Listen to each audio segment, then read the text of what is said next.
Hello. Parce qu'il y a de la liberté dans la vulnérabilité, je vais vous parler de quelque chose. Parce que je ne suis pas parfaite. Je ne suis pas parfaite. Moi aussi, j'ai des combats et je pense qu'on a tous des combats. Et la chose avec laquelle, moi, c'est difficile pour moi et je pense que ça va faire écho à beaucoup de monde, c'est que ma chair, mon âme, mon esprit sont en lutte perpétuelle. Ma nature charnelle avec ma nature spirituelle, avec le désir d'être reconnue et que ma valeur soit reconnue par un homme et la pleine confiance en Dieu et le fait de savoir que en Christ seul est ma force. Vous voyez ce que je veux dire un peu? Dans le sens où oui, j'ai beau faire la femme, j'ai beau faire oui, non, moi rien de matin. Je suis humaine et des fois il y a des choses avec lesquelles je lutte et des fois, souvent moi ce qui me fait lutter, c'est d'avoir envie de reconnaissance d'un homme, or que pour l'instant c'est pas le plan de Dieu. Et écoutez mon cœur, s'il vous plaît. Je ne dis pas ça pour me retrouver avec 150 propositions de mariage dans mes DM et dans mes mails, s'il vous plaît. Ni pour presser qui que ce soit, s'il vous plaît. C'est juste un aveu de vulnérabilité parce que c'est comme ça. Et en fait, juste, j'avais envie de vous dire que peu importe ce que vous traversez, Dieu, il n'est pas insensible à vos désirs.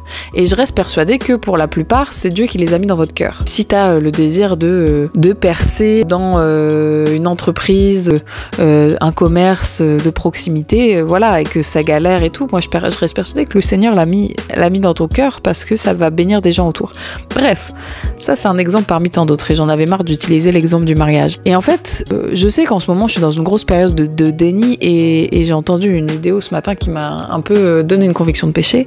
Je suis dans cette saison où je suis en mode c'est quoi Seigneur, j'en veux même plus, j'en veux plus, toi et moi jusqu'à la mort, t'inquiète, y a pas de souci. Mais en fait c'est de l'orgueil, ça c'est de la fausse fierté, ça c'est en mode bien sûr que Seigneur je veux tout ce que t'as pour moi dans cette vie et si le mariage et la maternité ça fait partie de ton plan pour moi, bien sûr que oui, je suis d'accord avec ce que tu vas faire. Et pourquoi je vous dis ça? Parce que dans la religion chrétienne, dans la foi chrétienne, qui compare à toutes les autres foi de ce monde, c'est que nous avons un Dieu qui s'est fait pleinement homme pour qu'on puisse avoir un exemple, pour qu'on puisse avoir un cœur à cœur avec lui, parce qu'il n'y a pas une chose que nous vivons qu'il n'a pas vécu lui-même. C'est quel degré d'amour ça, que Dieu a pris la forme humaine pour venir à notre niveau, nous montrer comment on fait et nous montrer que lui, il sait de quoi il parle. Vous savez, c'est comme quand vous souffrez de quelque chose, par exemple, j'en sais rien, tu t'es cassé le bras et il y a quelqu'un qui vient te voir en disant ouais, je sais, j'imagine ça doit faire mal, mais en fait, tu vas te dire à l'autre, en fait, t'en sais rien parce que ça t'est jamais arrivé.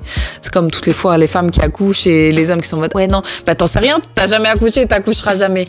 Et Jésus, il est descendu sur terre pour qu'on puisse même pas avoir ce truc dans nos têtes de dire ouais, mais Dieu lui-même, il sait pas de quoi je parle parce que lui, il a pas été humain, il sait pas ce que c'est de souffrir de ça ou ça. Et il s'est fait humain pour qu'on puisse avoir une porte pour dire mais en fait non Seigneur, tu sais tout. Voilà, et on voit dans Hébreux 4 versets 14 et 15, ainsi, puisque nous avons un souverain grand prêtre qui a traversé le ciel, Jésus le Fils de Dieu, restons fermement attachés à la foi que nous professons. En effet, nous n'avons pas un grand prêtre incapable de compatir à nos faiblesses, au contraire, il a été tenté en tout point comme nous, mais sans commettre de péché. Il a été tenté en tout point comme nous. Approchons-nous avec assurance du trône de la grâce afin d'obtenir compassion et trouver grâce pour être secouru au moment opportun. Voilà, donc je ne sais pas ce que tu traverses, le Seigneur sait, il n'est pas un Dieu pour mentir, il n'est pas un fils d'homme pour se repentir, donc vraiment Dieu est avec toi. Maintenant, qu'est-ce que tu dois faire? C'est mettre ta confiance en lui seul, mettre ta confiance en lui. Bref, sois béni et je prie que ça t'ait édifié et que ça ait fait chanter ton cœur. Voilà, sois béni.